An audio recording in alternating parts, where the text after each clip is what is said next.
మళ్ళీ same story repeat అయింది.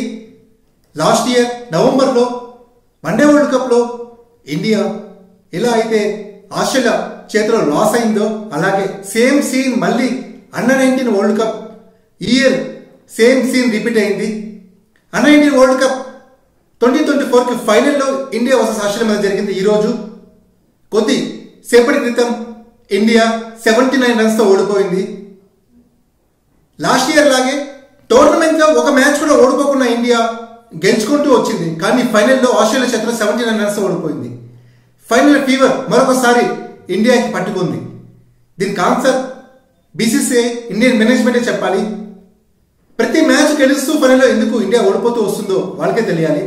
Under world cup coach Vivek Laxman, అక్కడ last year senior men one day world cup coach Rahul Dravid, వీళ్ళిద్దరు మాత్రమే ఆన్సర్ చేయగలుగుతారు దీనికి. బ్యాట్లక్ అని చెప్పాలో లేకుంటే రిచెస్ట్, ప్రపంచంలోనే రిచెస్ట్ క్రికెట్ మేనేజ్మెంట్ అయి ఉండి కూడా ఇండియా టైటిల్ గెలవలేకపోతా ఉంది. కీ మ్యాచెస్లో ఇండియా ఓడిపోతూ వస్తుంది. Under nineteen world cup match finals నేరు ఒకసారి చూద్దాం. టాస్ గెలిచి ఆస్ట్రేలియా బ్యాటింగ్ సెలెక్ట్ చేసుకుంది. ఇండియా బౌలింగ్ డిస్కర్ చేసింది. 253 రన్స్ చేశారు ఆస్ట్రేలియా 50 ఓవర్స్కి. India target 254. యాక్చువల్గా ఇది కంఫర్టబుల్ టార్గెట్, ఇండియా డెఫినెట్గా చేసి చేయగలుగుతుంది. కానీ ఫైనల్ ఫీవర్ పట్టుకుంది ఇండియాకి.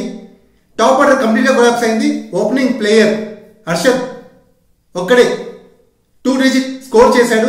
కీ ప్లేయర్స్ సచిన్ దాస్ అలాగే కెప్టెన్ సహారన్ కంప్లీట్ గా ఫెయిల్యూర్ అయ్యారు ఫైనల్లో. అంతకుముందు వీళ్ళు మంచిగా పర్ఫార్మెన్స్ చేశారు. ఫైనల్ ఫీవర్ వచ్చింది కదా, వీళ్ళు కూడా కొలాప్స్ అయ్యారు. దీంతో కంప్లీట్ గా ఆస్ట్రేలియా డామినేట్ చేసింది. ఎక్కడ కూడా మనకి పార్ట్నర్షిప్ బిల్ కాకుండా చేసింది. ఇండియా 174కి ఆల్అౌట్ అయింది. 79 రన్స్తో ఓడిపోయింది. ఎందుకు? అంతకుముందు సెమీఫైనల్స్ లో కీ మ్యాచ్ లో ఇండియా మంచిగా పర్ఫార్మెన్స్ చేసింది. కానీ ఫైనల్లో మాత్రం కంప్లీట్ గా బ్యాటింగ్ కొలాప్స్ అయింది. అంతకుముందు మంచిగా స్కోర్ చేసే ప్లేయర్స్ అందరూ హ్యాండ్ ఇచ్చారని చెప్పొచ్చు. Same last year senior men's team కూడా ఇలాగే పర్ఫార్మ్ చేసింది. లీగ్ లో ఒక మ్యాచ్ కూడా ఓడిపోకుండా వచ్చింది. ఫైనల్లో మాత్రం కంప్లీట్ గా చేతులు తీసింది. ఏమంటే ఫైనల్ ఫీవర్. ఇండియాకి ఫైనల్ ఫీవర్ కి మందేంటో ఇండియన్ మేనేజ్మెంటే చెప్పాలి. బీసీసీఐ దీని గురించి కంప్లీట్ గా ఆలోచించాలి.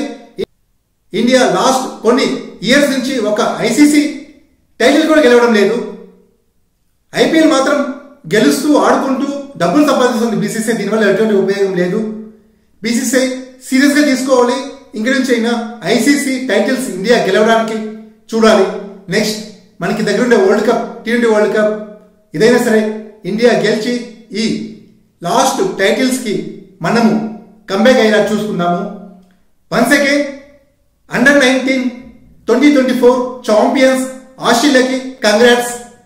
అలాగే ఆస్ట్రేలియా ఈ విన్తో కంప్లీట్ గా ఐసీసీ మరొకసారి అన్ని ఫార్మాట్స్ లో డామినేట్ చేసింది. పెండింగ్ అండర్-19 వరల్డ్ కప్ అది కూడా ఆస్ట్రేలియా గెలిచి కంప్లీట్ గా క్రికెట్ లో ఎటువంటి ఫార్మాట్ లో అయినా వాళ్ళకి టాపర్ అని ప్రూవ్ చేసుకున్నారు.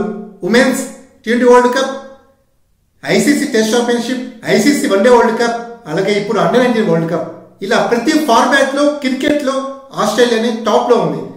రిచెస్ట్ క్రికెట్ బోర్డు ఇండియాది. కానీ నో యూస్ ఫైనల్ ఫీవర్. ఎప్పుడు చూసినా ఫైనల్ ఫీవర్.